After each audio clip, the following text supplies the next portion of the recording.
Day and night news prime debate में आपका स्वागत है। ब्रांडेड कपड़े पहनना, ब्रांडेड खाना और ब्रांडेड पीना, ब्रांडेड जीना सबकी ख्वाहिश है, लेकिन जब सब कुछ ब्रांडेड हो जाएगा तो बिना ब्रांड वाला क्या करेगा?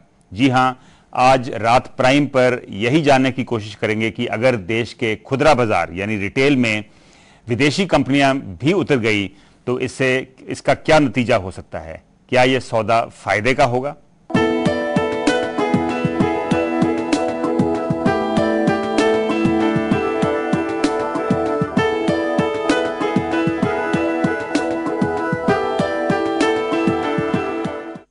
जब हम व्यापार की बात करते हैं तो इसका एक पहलू है कि प्रचून व्यापार में प्रत्यक्ष विदेशी निवेश, जिसे लेकर पिछले कई सालों से बहस चली आ रही है। वॉलमार्ट खुदरा व्यापार की दुनिया का सबसे बड़ा नाम, सब कुछ व्यवस्थित और 12 लाख करोड़ रुपए का टर्नओवर। वॉलमार्ट जैसी कंपनियों की नजर अब भारत पर है। वो यहाँ के बाजार से पैसा बनाने की फिराक में हैं। ऐसा नहीं है कि ये कंपनियां पहली बार भारत के व्यापार जगत में कदम रख रही हैं। वो अभी यहाँ के थोक बाजार में पैठ बना चुकी हैं और अब खुदरा व्यापार में भी उतरना चाहती हैं। इसके लिए हमारी सरकार इन कंपनियों को यहाँ आने का न्योता देने की तैयारी कर रही है, लेकिन कहीं सरकार के इस कदम का खामियाजा हमारे लाखों छोटे व्यापारियों को तो नहीं भुगतना पड़ेगा। डर ये भी है कि कहीं इससे ठेले पर सब्जियां बेचने वाले जैसे कई लोगों के पेट पर लात तो नहीं पड़ेगी। हालांकि इसके फायदे भी कई हैं। मसलन इससे कृषि क्षेत्र में नई क्रांति आ सकती है। हर साल जो लाखों टन अनाज बर्बाद हो जाता है वो बच सकता है। लाखों बेरोजगारों को पेट पालने का जरिया भी मिल सकता है और तो और बिचौलियों को दूर भगाकर महंगाई पर भी लगाम कसी जा सकती है। हर चीज के अपने फायदे और नुकसान होते हैं और जब तक किसी चीज को परखा न जाए कुछ भी कहना बेमानी ही होता है।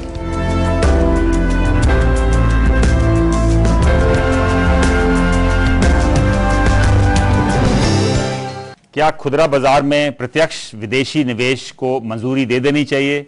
जानने की कोशिश करते हैं स्टूडियो में मौजूद हमारे खास मेहमानों से। हमारे साथ आज जुड़ रहे हैं चंडीगढ़ बिजनेस काउंसिल के महासचिव JPS Kalra, Chandigarh retail kirana merchants association के महासचिव कृपाल डोगरा, पंजाब के एक प्रगतिशील किसान शिवचरण सिंह, चंडीगढ़ करियाना मर्चेंट्स एसोसिएशन के अध्यक्ष विनोद मित्तल।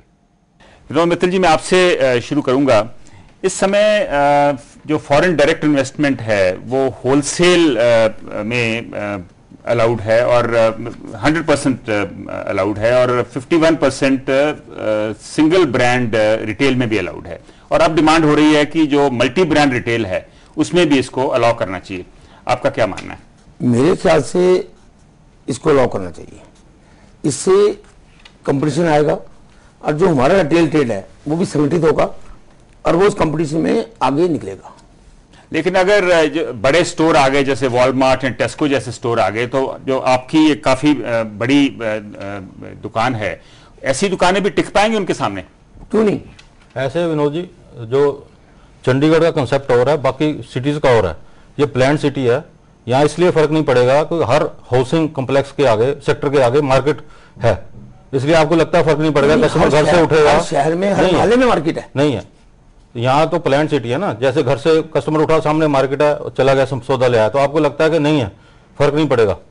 अगर आप पर जो अनप्लान्ड सिटी है जहाँ बिल्कुल छोटे छोटे दुकानदार हैं, वहाँ बड़ा माल खुलता है तो हर कस्टमर वहीं जा रहा है सारा सामान लेने के लिए। किसी शहर को देखो, घर गली कूचे में दुकानें हैं, नहीं तो लोग इसका इफेक्ट इतना ज्यादा नहीं होगा इससे बल्कि इसके आने से हमारी। विनोद जी का मानना है, कृपाल जी का मानना है कि चंडीगढ़ में शायद इतना फर्क नहीं पड़ेगा, पर बाकी जगह पे इसका बहुत नुकसान होगा। नहीं पड़ेगा, क्योंकि इससे हमारा भी बिजनेस ऑर्गेनाइज होगा, हमें भी अपने स्टैंडर्ड बढ़ाने पड़ेंगे। कृपाल, इस टाइम चंडीगढ़ में कितने रिटेल शॉप्स होंगी अप्रोक्सीमेटली चंडीगढ़, पंचकुला, मोहाली में? 3,500। हाँ, 3,500 होंगी। सो आपका मानना है कि चंडीगढ़ में भी ऐसा मल्टीनेशनल कंपनीज को अलाउ नहीं करना चाहिए? नहीं करना चाहिए। देखो, उन्होंने खोला, जो जीरकपुर में पहला खोला है इन्होंने, कैश एंड कैरी खोला है, शायद उन्होंने होलसेल का खोला है, पर आप मार्केट में सर्वे करोगे कि चंडीगढ़ के कितने दुकानदार वहां जा रहे हैं लेने, जा ही नहीं, कोई फर्क ही नहीं है रेट में, सिर्फ वो ग्रोसरी जो बेच रहे हैं सब रिटेल में। आप कहीं अपना कैमरा लेके वहां जाएंगे तो देखेंगे जो भी कस्टमर खड़ा है, दुकानदार आपको मिलेगा ही नहीं, व्यापारी वहां पे नहीं, वो तो जाते सब रिटेलर है, वो तो सब रिटेल में सामान लेने वाले हैं। ट्राली भरी है, एक रूह अफ़ज़ा की बोतल, एक सॉस की बोतल, एक तरबूज रखा हुआ है। पर इसका तो मतलब यही है ना कि अगर रिटेल में डिमांड है तो फिर रिटेल में एफडीआई खोल देनी चाहिए फिर। नहीं नहीं, देखो ये तरीका है इनका आने का, मार्केट में आने का तरीका है। लिया तो होलसेल का है, पर हो रही है रिटेलिंग वहां पे टोटली। बैन लगना चाहिए कि वो रिटेल नहीं कर सकते। जो हमने भी कहा फॉरेन में है, उन्होंने एक एक दर्जन के पैक बनाए होते हैं या दो दो दर्जन के, उससे कम कस्टमर को देते नहीं है चीज। यहाँ साबुन की एक टिक्की ले लो वहां पे आप, वो भी कर रहे हैं बिलिंग वो।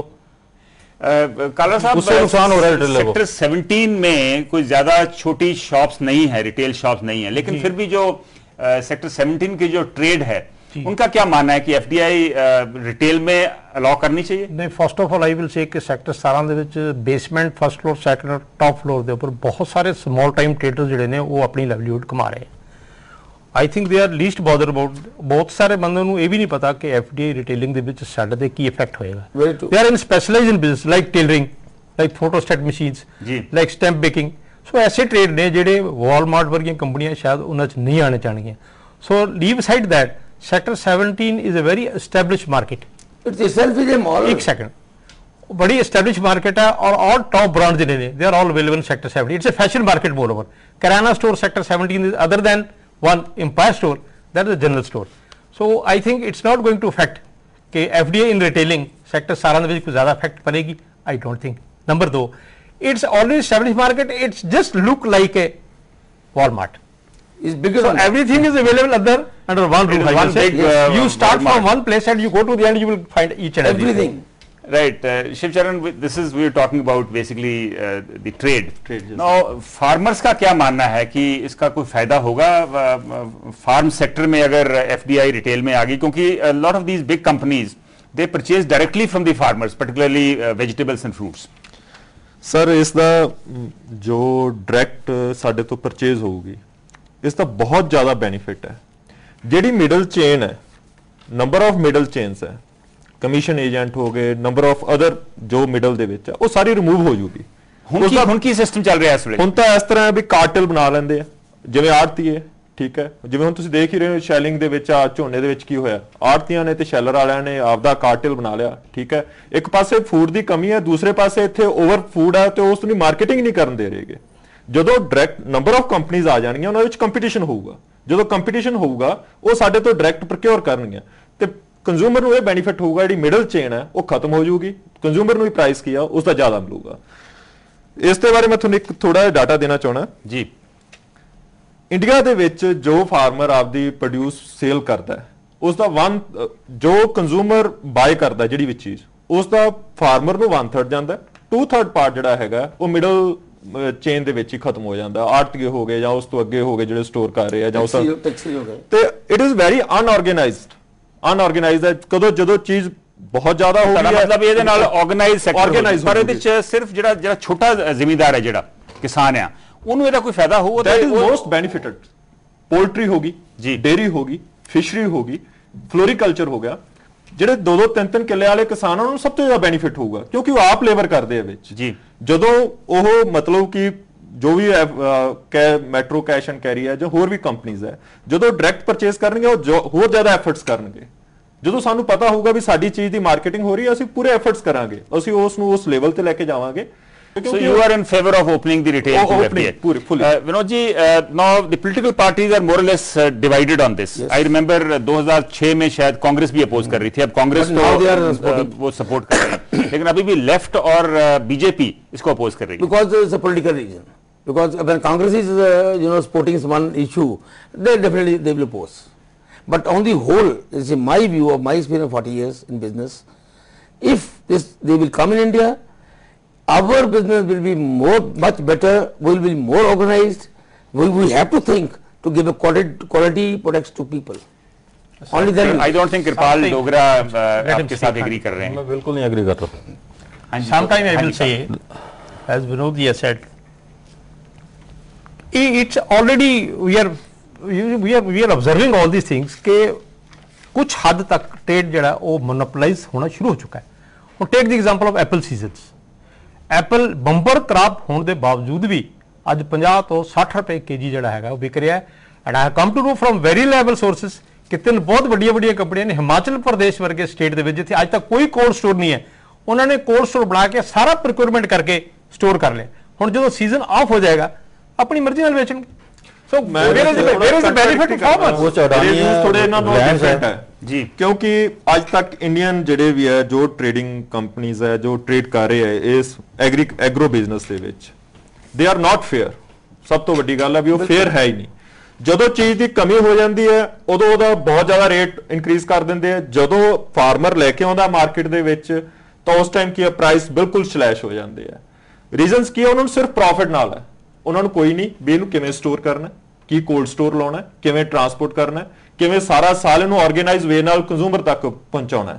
ਜਿਹੜਾ ਐਪਲ ਦੀ ਮਾਰਕੀਟਸ ਦਾ ਮੈਂ ਤੁਹਾਨੂੰ ਦੱਸ ਰਿਹਾ, ਹਿਮਾਚਲ ਪ੍ਰਦੇਸ਼ ਦਾ ਦੱਸ ਰਿਹਾ, ਨਾ ਤਾਂ ਗਵਰਨਮੈਂਟ ਕੋਲੇ ਕੋਈ ਫੈਸਿਲਿਟੀ ਸੀਗੀ, ਨਾ ਹੀ ਪ੍ਰਾਈਵੇਟ ਸੈਕਟਰ ਕੋਲੇ ਕੋਈ ਫੈਸਿਲਿਟੀ ਸੀਗੀ। ਟਰਾਂਸਪੋਰਟ ਨੂੰ ਵੀ ਪੋਲੀਟੀਕਲ ਪਰਸਨਸ ਨੇ ਜਕੜਿਆ ਹੋਇਆ ਪੂਰੀ ਤਰ੍ਹਾਂ, ਤੇ ਉੱਥੇ ਬਹੁਤ ਸਟਰੋਂਗ ਲੌਬੀ ਆ ਆੜਤੀਆਂ ਦੀ। ਉਹਨਾਂ ਨੇ ਫਾਰਮਰਸ ਨੂੰ ਇਹ ਹੀ ਸ਼ੋਅ ਕੀਤਾ ਵੀ ਬਾਹਰ ਇਹਦੀ ਕਮੀ ਹੈ, डिमांड थे उन्होंने जी जी नाउ कृपाल डोगरा ये जो कह रहे हैं कि जो इतने मिडलमैन बीच में आ गए तो इसमें कंज्यूमर के ऊपर बोझ पड़ता है। तो कोई वॉलमार्ट मिडलमैन बन के ही आया इंडिया सब तो पहले कंज्यूमर ਨੂੰ बोझ ही पेगा था। जो ਤੁਸੀਂ कह रहे हो आरती बोझ है तो भी होलसेलर बन के आया तो एक मिडलमैन है, ਇਹਦਾ ਵੀ ਕੱਲ ਨੂੰ ਇਹਦਾ ਵੀ ਇਫੈਕਟ ਉੱਥੇ ਹੀ ਆਣਾ ਹੈ। ਉਹੀ ਗੱਲ ਪੈਣੀ ਹੈ ਕਿਉਂਕਿ ਅੱਜ ਆਰਤੀ ਜੇ ਸਟਰੋਂਗ ਹੋ ਗਿਆ ਤਾਂ ਕੱਲ ਇਹ ਸਟਰੋਂਗ ਹੋ ਜਾਏਗਾ, ਬਾਕੀ ਖਤਮ ਹੋ ਜਾਣਗੇ। ਇਹਦਾ ਕੰਪੀਟੀਟਰ ਕੋਈ ਨਹੀਂ ਰਹੇਗਾ ਜੀ, ਫਿਰ ਸਟਰੋਂਗ ਹੋ ਜਾਏਗਾ। ਫਿਰ ਇੱਕ ਸਭ ਤੋਂ ਵੱਡੀ ਗੱਲ ਇੱਕ ਹੈ ਜੀ, ਜਿਹੜਾ ਛੋਟਾ ਰਿਟੇਲਰ ਹੈ, ਇੱਕ ਮਿੰਟ ਜੀ, ਜਿਹੜਾ ਛੋਟਾ ਰਿਟੇਲਰ ਹੈ ਉਹਨੂੰ ਹਰ ਡਿਪਾਰਟਮੈਂਟ ਆ ਕੇ ਚੈੱਕ ਕਰ ਸਕਦਾ, ਚਾਹੇ ਹੈਲਥ ਡਿਪਾਰਟਮੈਂਟ ਆ ਰਿਹਾ ਜਾਂ ਸੇਲ ਟੈਕਸ ਵਾਲਾ ਆ ਰਿਹਾ। तो वालमार्ट च कोई नहीं बैठता, वो तो माई बाप नहीं बैठा, कोई एक मैनेजर बैठा है। अज वो सैंपल भर लेंगे, कल वो ट्रांसफर चक के परे मारते हैं, कोई जिम्मेवार बंदा ही नहीं उत्थे। ਤੁਸੀਂ ਕੋਈ ਰਿਕਾਰਡ ਕਰ ਲਓ ਉੱਥੇ ਕੋਈ ਰੇਟ ਪੈਂਦੀ ਹੋਵੇ ਸੈਂਪਲਾਂ ਦੀ, ਕੋਈ ਹੈਲਥ ਡਿਪਾਰਟਮੈਂਟ ਦੀ ਕੋਈ ਪੈਂਦੀ ਨਹੀਂ। ਨਹੀਂ ਮੈਂ ਇਹ ਵੀ ਗੱਲ ਦੱਸ ਰਿਹਾ, ਸਟਿਲ ਜਿਹੜੇ ਸੈਂਪਲਸ ਹੁਣ ਵੀ ਭਰ ਰਹੇ ਆ ਨਾ ਉਹਨਾਂ ਤੇ ਵੀ ਕੋਈ ਕਾਰਵਾਈ ਨਹੀਂ ਹੋ ਰਹੀਗੀ।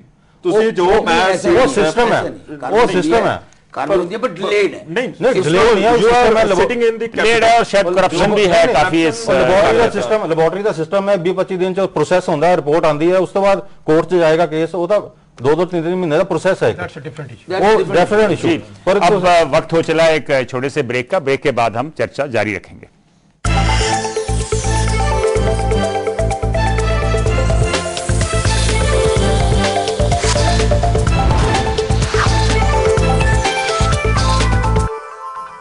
ब्रेक के बाद आपका फिर स्वागत है। हम बात कर रहे हैं विदेशी कंपनियों के खुदरा बाजार में उतरने से होने वाले नफा नुकसान की।